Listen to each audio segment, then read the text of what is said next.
for a co-headlining spot, that's bonkers. Not sure about that. So it's an exciting day here on Last Few Spins as the 2025 Bourbon and Beyond Festival lineup just dropped a few hours ago.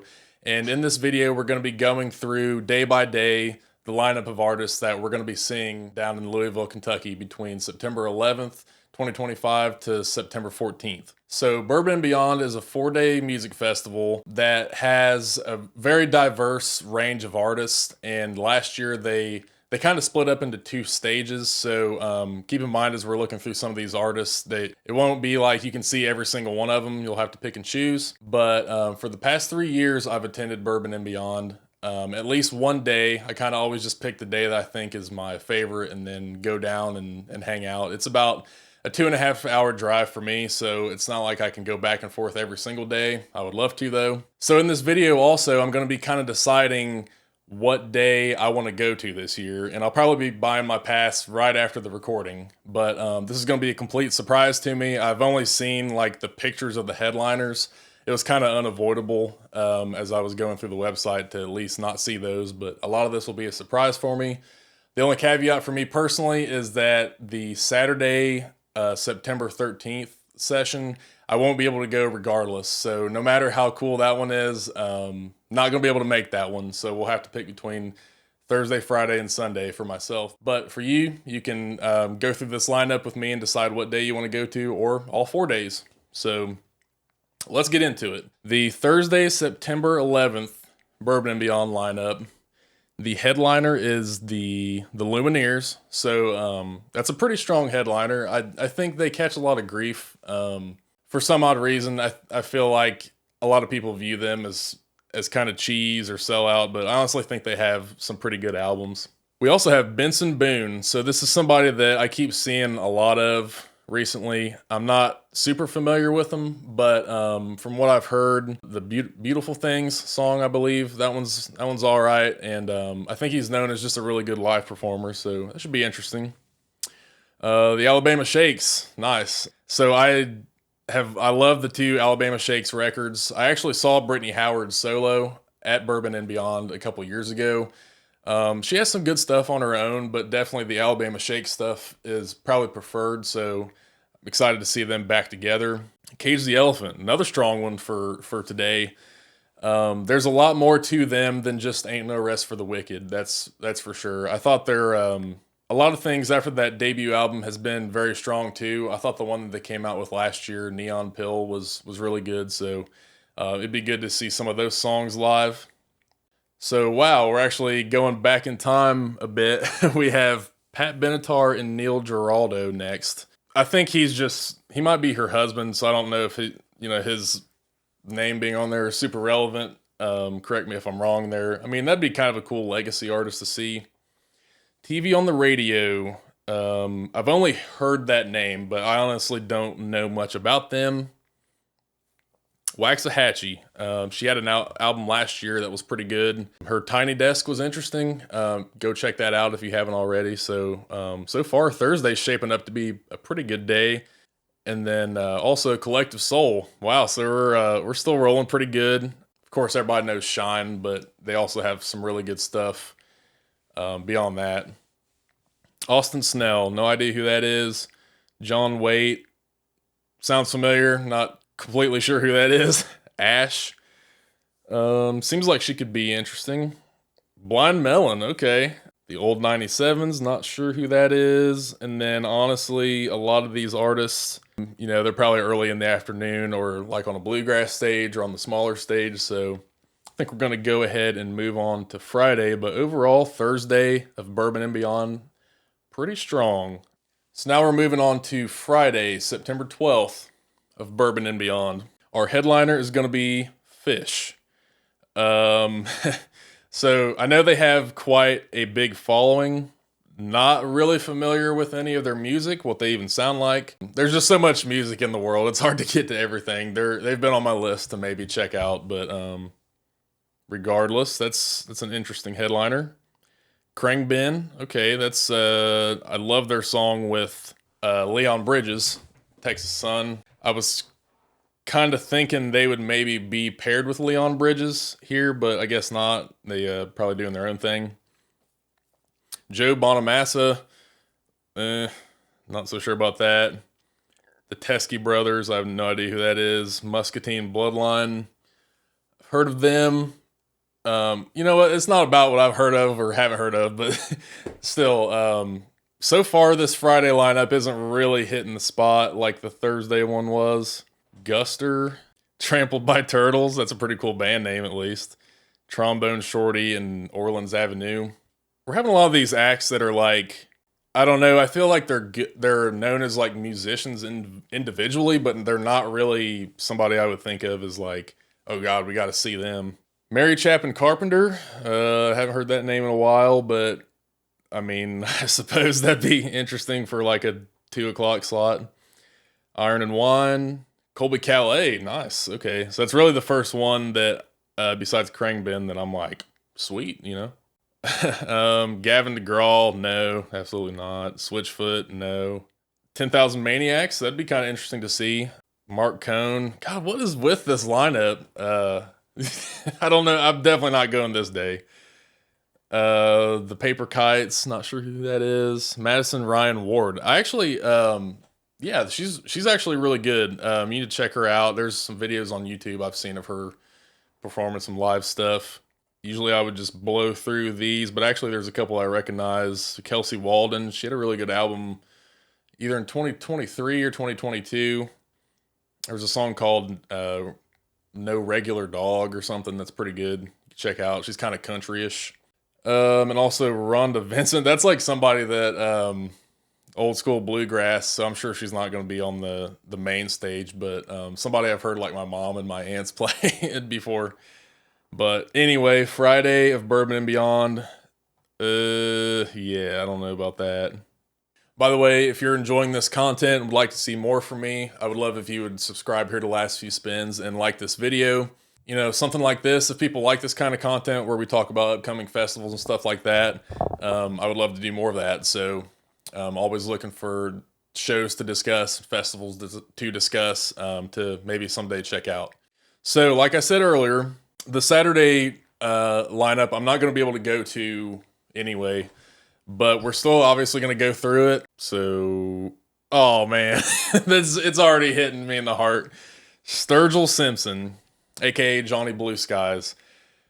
Man, I would love to see Sturgill Simpson. So, yeah, it sucks to see him on that day. Good for the people that can go. Jack White, oh my God. Oh, I would love to see Jack White too. Okay, Vance Joy. He's all right. Ringo Starr and his all-star band. Okay, I mean, I don't know a lot of Ringo Starr solo stuff, but he's a Beatle, so I mean, that would be cool in itself. Third Eye Blind, nice.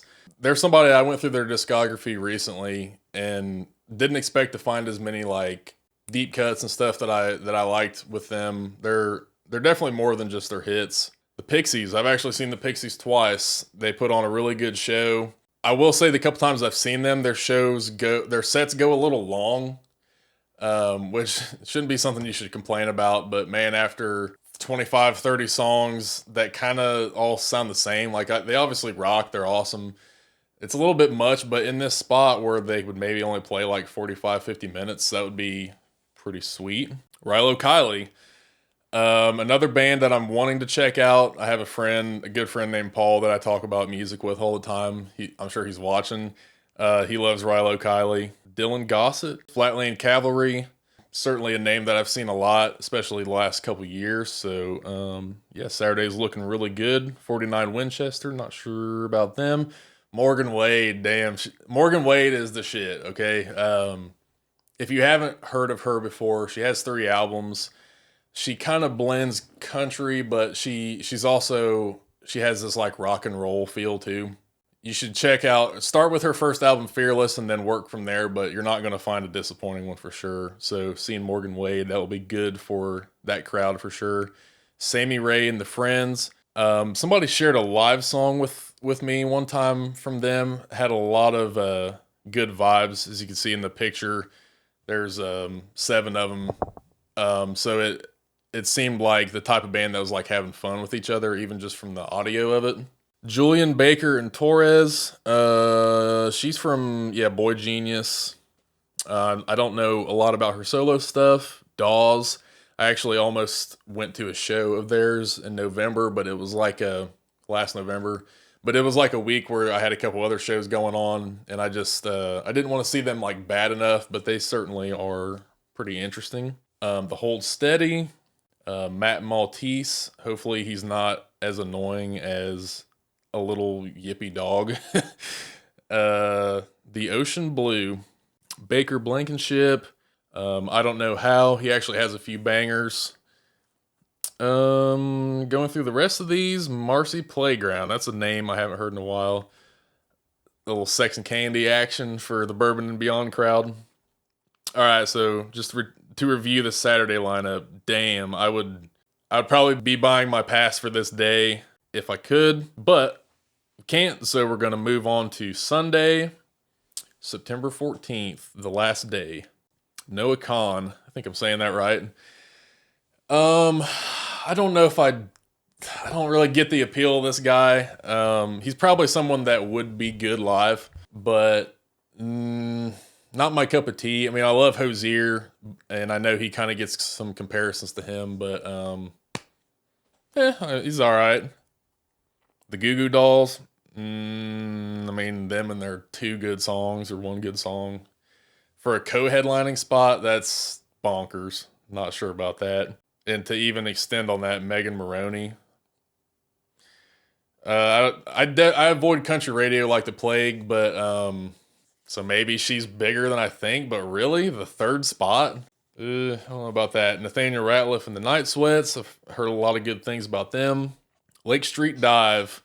Someone that I've gave so many chances to. I just can't get into their feel. I shouldn't say that. I can get into their feel, but just their songwriting is somewhat weak. Their lead singer does have a nice voice. Miles Smith. Unfamiliar with him. Foreigner. God. Woof. Dashboard Confessional. I just know their name. Blues Traveler. I don't know how they would be like now, but Hook was a great album back in the day. Lawrence. Gin Blossoms. Okay, so it seems like I'm skipping ahead a little bit. My eyes glance forward, but Blues Traveler, Gin Blossoms, and Spin Doctors are like all doing a tour together anyway. So I guess it's only natural they'd be paired together here too, but definitely throwing it back to the 90s a bit. Gin Blossoms has some good songs. Robert Cray Band, not sure about him. Spin Doctors, like I said. Big fat funky booty. Yeah. Sorry. That was terrible. St. Lucia.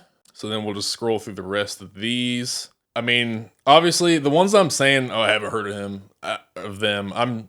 Obviously they could be great. What I typically would do, what I did last year, the day that I picked to go, I familiarized myself with every artist that I was going to that day. Or if you're going multiple days, that's what I've done in the past. But I can tell you very confidently that I'm going Thursday. I feel like the Friday and Sunday lineups are especially weak. They're some of the weakest days I've seen of this festival, to be honest with you.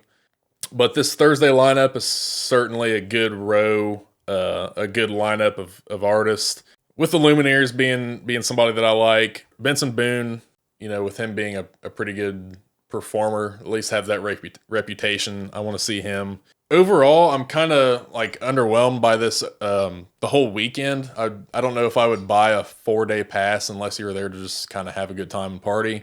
But I'm kind of a music obsessed freak, so I kind of got to pick and choose, you know, obviously with work too, which ones I can go to. But Thursday and Saturday, the two best days in my opinion. But if after watching this video you have differing opinions, or if you agree with me, be sure to leave them in the comments. I'd love to hear about it and hear about some of your past experiences at Bourbon and Beyond. It's certainly a great day of music, no matter how you spin it, even the ones that the artists might not be ones I would be too interested in. Still, you know, anytime you're listening to live music, it's a good day. But this does it for the Bourbon and Beyond lineup.